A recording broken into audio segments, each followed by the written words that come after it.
C. Joseph Vijay எனும் நான் சட்டப்படி அமைக்கப்பெற்ற இந்திய அரசியல் அமைப்பின்பால் உண்மையான நம்பிக்கையும் மாறா பற்றும் கொண்டிருப்பேன் என்றும்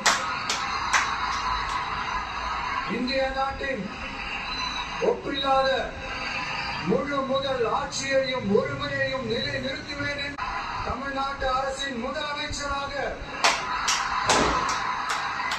உண்மையாகவும் உளச்சான்றின்படியும் என் கடமைகளை நிறைவேற்றுவேன் என்றும் அரசியல் அமைப்பிற்கும் சட்டத்திற்கும் இணங்க அச்சமும் விருப்பு வெறுப்பை விலக்கி பலதரப்பட்ட மக்கள் அனைவருக்கும் நேர்மையானதை செய்வேன் என்றும்